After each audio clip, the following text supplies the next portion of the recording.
Good afternoon, everyone. Bonjour tout le monde. Aujourd'hui, j'ai eu la première d'une série de réunions visant à établir une nouvelle relation globale entre le Canada et les États-Unis. President Trump and I met today as leaders of two sovereign independent nations. And I want to thank the President and the members of his cabinet that attended for welcoming me and my colleagues to the White House and for our very constructive discussions. I conveyed to the President today what our countries have long proven to be true, that Canada and the United States are stronger when we work together. We can get a better deal for our workers. We can create more opportunities for our businesses. We can build stronger economies across North America when we work together. And really today marked the end of the beginning of a process of the United States and Canada redefining that relationship of working together. The question is how we will cooperate in the future, how we can build an economic and security relationship built on mutual respect, built on common interests, and that delivers transformational benefits to our economies. We had what I would describe as wide-ranging and, as I said a moment ago, very constructive discussions. We agreed to have further conversations in the coming weeks, and we are looking forward to meeting in person at the G7 summit in Kananaskis in Alberta. Now, while that's going on, in Canada, we will focus on what we can control. Alors, demain, je réunirai avec les premiers ministres pour un appel afin de faire le point sur les conversations que nous avons eues ici aujourd'hui et de discuter du travail qui nous attend. We are going to reinforce our strength at home. We will reinforce Canada's security for an increasingly dangerous and divided world. We will transform our border security, our security in the Arctic, and our support for our allies. We'll build an economy that creates jobs, grows incomes, and withstands shocks, when, in fact, the strongest economy in the G7, an economy that works for everyone. Nous allons bâtir une économie canadienne renouvelée, où tous peuvent réussir dans un monde qui est en train d'être profondément transformé. Nous allons bâtir les infrastructures qui permettront à nos entreprises de rejoindre de nouveaux marchés autour du monde. Et nous allons bâtir une seule économie canadienne, pas 13. We are masters in our own home, and we can give ourselves far more than any foreign government can ever take away. So now is the time to build, and based on the discussion today, to build at home and to build with our partners abroad, including the United States. Merci beaucoup. Thank you very much, and I look forward to your questions. Thank you, Prime Minister. We'll now begin the press conference. We'll begin with questions from the traveling delegation. First question, première question. Good afternoon, Prime Minister. Tonda McCharles, Toronto Star. I was watching your face through the meeting in the Oval Office, and I wondered what was going through your mind when the President talked about erasing the artificial border and how he criticized your predecessor and Madam Freeland. Thank you for your question. I'm glad that you couldn't tell what was going through my mind as that was going through. With respect to the first point, the President has made known his wish about that issue for some time. I've been careful always to distinguish between wish and reality. I was clear there in the Oval Office, as I've been clear throughout on behalf of Canadians, that this is never going to happen. Canada is not for sale. It never will be for sale. Some things, as I said in the room, some things are never for sale, and he agreed with that. I distinguish between the two, and then with respect to the importance of reestablishing a constructive relationship for negotiations of a partnership, of an economic and security partnership, which is what we were here for. I look forward, not back, and I think we established a good basis today. what gives you specifically any indication that the president is willing to renegotiate a new trade deal with you and drop tariffs? Apart from the fact that he said that he would, is willing to have that negotiation, I think that's the main thing. That doesn't presuppose the outcome of the negotiation. As I've emphasized, it's a complex negotiation. There'll be zigs and zags, difficult aspects to it. But the prospect is there. We discussed it in more detail. And as I said a moment ago, we'll be following up both between officials, but also he and I in the coming weeks. Thank you. Bon, sorry, no, we're going to stay to the line. Thank you. Thank you. Bonjour, M. Carney. Bonjour, madame. Avec quoi ressortez-vous concrètement de cette rencontre avec M. Trump? Ouais, nous avons eu une discussion à travers des sujets géopolitiques et des sujets et des enjeux qui impliquent les relations commerciales du Canada et des États-Unis. Nous avons un trajet concret. Nous avons eu un échange des perspectives en ce qui concerne les tarifs, les objectifs stratégiques des États-Unis, les objectifs stratégiques du Canada. Et il y a plusieurs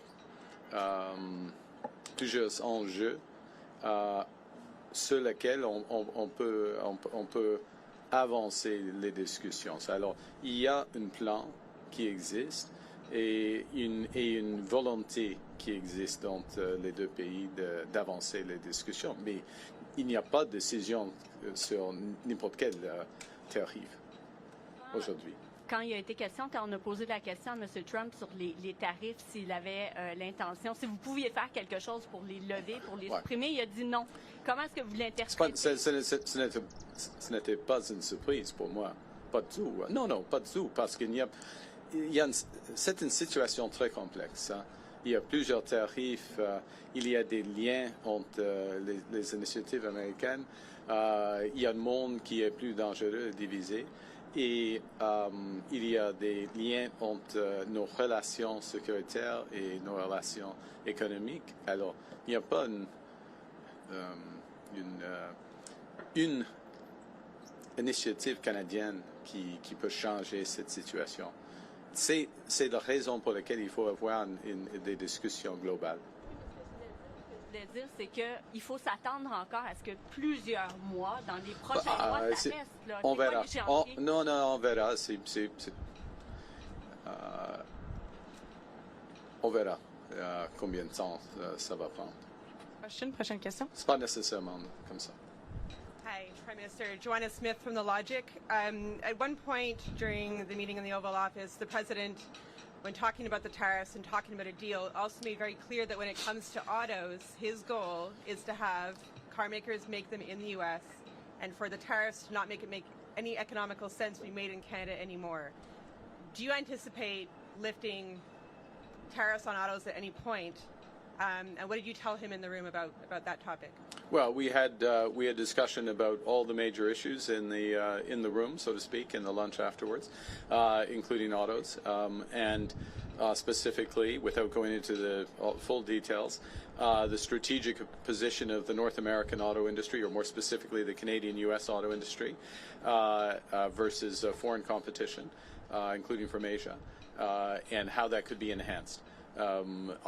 I and the Canadian government, and I would say the Canadian auto industry, I would actually say the auto industry as a whole, is of the view that Canadian auto workers, Canadian auto companies, Canadian parts companies, Canadian steel, Canadian aluminum, all play an important role in enhancing the competitiveness of American auto companies. So we will continue to press that case and look for an arrangement that takes full advantage of it for the benefit of the United States, but of course, from our perspective, very much for the benefit of Canada. And what did he ask you about China in your closed-door meetings, and what did you tell him? That's why they're closed door. Well, yeah. We had a wide-ranging discussion. Next question, prochaine question. Yeah. Bonjour, M. Carney. Michel Bonjour. Sabat, la presse canadienne. Je vais essayer de faire du chemin sur la question de ma collègue Mélanie un peu plus tôt. Est-ce que vous repartez avec quoi que ce soit de tangible au niveau du commerce des droits de douane? Et comme j'ai dit il y a quelques jours, je n'attendais pas qu'il y aura des fumées blancs ici. OK? Parce que ce sont des négociations, comme je viens de dire, très complexes. Il y a beaucoup d'aspects. Mais on a fait de progrès. Nous avons eu des échanges très compréhensifs, très tangibles. Et il y aura des réunions entre les militants et moi sur l'appel et en Alberta au mi-juin. Alors, on a fait de progrès, mais toujours dans les négociations commerciales, n'importe quelle négociation commerciale, il y a un processus et le fin. Et pas nécessairement de progrès qui est apparent pendant les négociations. Ça, c'est la vie des négociations. Okay? Parlant de l'Alberta. In English, I mean, to summarize, look, in a negotiation, you don't get like little elements of it. You get an end to a negotiation. We're having a very complex negotiation about a wide range of issues. And it's, as I said before I came here, I wouldn't have expected white smoke coming out of this meeting. That was not my expectation, because of the nature of the negotiation. So you don't expect to have specific progress as things move along, even when you're making progress, because that's why it's a global negotiation. Parlant de l'Alberta, que pensez-vous de l'idée de Daniel Smith d'encourager la tenue d'un référendum sur la souveraineté de l'Alberta? Le Canada est plus fort que quand nous travaillons ensemble comme Canadiens et Canadiens. Et je suis albertain. Et je crois fièrement en Canada. Alors, on peut poser les questions, mais pour moi, la réponse est claire. Canada's stronger when we work together. As an Albertan, I firmly believe that you can always ask a question, but I know what I would respond clearly. Prochaine question. Next question. Bonjour, M. Carney, Olivier Ferrand-Boissé de TVA. Est-ce que M. Trump vous a convaincu qu'il voulait bel et bien renégocier l'accord de libre-échange parce que ça semblait pas clair dans le bureau avant tout à l'heure? C'est clair. Oui. Ouais. Plusieurs reprises que... C'est clair qu'il y aura... Ouais. Nous avons commencé la renégociation de nos relations commerciales, y compris la laine. OK? Vous aviez dit à plusieurs reprises que, selon vous, M. Trump voulait nous briser pour nous posséder. Est-ce que c'est encore votre lecture de ses intentions après votre rencontre d'aujourd'hui? Moi, je crois nous sommes forts. Et le Canada devient de plus en plus fort, jour après jour, semaine après semaine, avec le nouveau gouvernement. Alors, il va être déçu de cette idée. Prochaine question. Next question. Good afternoon, Prime Minister. JP Tasker, CBC News. How are you? Hi. I'm well, thank you, JP. Good. How are you? I'm good. Good. Do you feel better or worse about Canada-U.S. relations after meeting with the President today? It was a very constructive meeting. I feel better about the relations in the sense of, in many respects, one, the posture, if I can put it that way, or the positioning the President took towards us. Secondly, the breadth of discussion and how concrete the discussions were. These are the discussions you have when you're looking to find solutions as opposed to laying down terms, if you will. So feel better about that. And I would add one other thing, which maybe isn't as obvious, so I should say it, which is that we also discussed a number of issues globally, geostrategically, if I can put it that way, where we have common interests, common concerns. And that, of course, is a sign of a broader and very healthy, or a healthy relationship. Look, we have, JP, we have a lot more work to do. I'm not trying to suggest at any respect that we can have one meeting and everything's changed, but now we are engaged and very fully engaged. Good afternoon, Prime Minister. Ashley Burke, CBC News. What specifically did you say to President Trump about lifting tariffs on Canada? And based on your conversations, what do you think it would take to get those tariffs lifted, and how long could it take? Well, I can't answer the second part of your question because we don't make that decision. But certainly press the case in a number of areas where we think the tariffs should be lifted.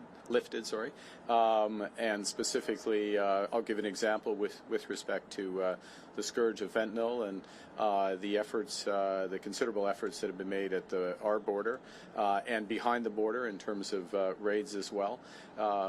Huge investments in border personnel, in drone surveillance, Black Hawk surveillance, and then those are being reinforced, as you would have seen during the campaign, commitments to another 2,000, in effect, 1,000 border guards through CBSA, another 1,000 RCMP, further efforts there. And what we're seeing is huge results for this. Canada's contribution to this problem, cross-border problem, was always very small, but it's down by over 90% with the efforts. And it is an absolute focus of the government. So that is an example of where we would see the case being very strong for the tariffs to be removed. We've made that case. We'll see where that goes. In other areas, the tariffs are, in our view, not in the interests of American competitiveness and jobs. We have more work to do on making those cases on that. Thank you. Pardon? Sur le fentanyl, alors, nous avons fait beaucoup de progrès en ce qui concerne le fentanyl. Il y a une chute. On a commencé avec un niveau très bas par rapport au Mexique. C'est moins de 1%, mais il y avait une chute le niveau, le montant de fentanyl. C'est presque 0,1% maintenant des exemples. Alors, mais c'est pas par hasard, parce que nous avons investi beaucoup en ce qui concerne la sécurité de notre frontière, et mon gouvernement va réinvestir de plus, 20% de plus, par exemple, par rapport les agents de la frontière. Alors, le cas pour enlever ou supprimer les tarifs de fentanyl est très fort maintenant. Thank you. We'll have time for one last question and follow-up. Dernière question et question de suivi. Hi, Prime Minister. Stephanie Taylor with the National Post. I heard you say, there's a difference between the President's comments around Canada becoming a 51st state as a wish versus a reality. You told him that Canada was not for sale. But many Canadians are offended and deeply angered by the fact that he keeps repeating this comment. So have you asked the President to stop calling Canada the 51st state? Yes. Today. Okay, specifically, what did you ask him? Exactly what you just said. But what words did you use? How did you ask him? Look, I gave you an answer. Do you have a follow-up? En français. What was his answer? Well, we'll look. I don't know. He's the president. He's his own person. I would go back to showing the difference between a wish and a reality. We're very clear. I've been very clear publicly, consistently. I've been very clear in private. I was clear again in the Oval Office. Would be clear throughout. The president, he understands that we're having a negotiation between sovereign nations, and that we will only pursue and accept a deal that's in the best interests of Canada, not just in the short term, but in the medium and long term for Canada. J'ai dit, c'est pas utile de répéter cette idée. Je l'ai dit à lui, mais il est le président, il va dire ce qu'il veut. Pas. Mais il y a une grande différence entre la réalité et la volonté, comme vous le savez. This will be the last question. Sorry, just last question. Okay. Steph didn't take a follow-up. So last question, please. Thank you. This is Bapal Manga from the Wall Street Journal. Given what's happened with the USMCA and the tariffs that Canada is facing, how do you trust that the U.S. right now is negotiating in good faith, and how do you trust any deal you sign with them? We'll make that determination over the course of the negotiations. I mean, that's the bottom line on that. It's a process. You see, and I would emphasize the following, which is that we have been in the process, as most would know, of an election, and so this is the point at which a serious discussion begins. And so we had the president at his invitation. I'm here. He welcomed us. We had a very substantive, wide-ranging discussion with the president, but in the presence of the vice president, the secretary of commerce, the secretary of foreign affairs, and beyond, his chief of staff as well. Now I'm in trouble. Stephen Miller. I think that covers it. That covers it. I hope so. And we have some very specific things to follow up on and build out from that. And in any negotiation, then you make a determination based on that. It also, part of what you make a determination based on is, are the incentives aligned in the agreement that you get? And I think the lesson would be of this experience is to ensure that the incentives are aligned and durably so between the two countries, and that is a way that agreements are self-reinforcing. Thank you very much. Prime Minister, this was the next press conference. C'est ce qui met fin à notre conférence de presse. Merci. Merci.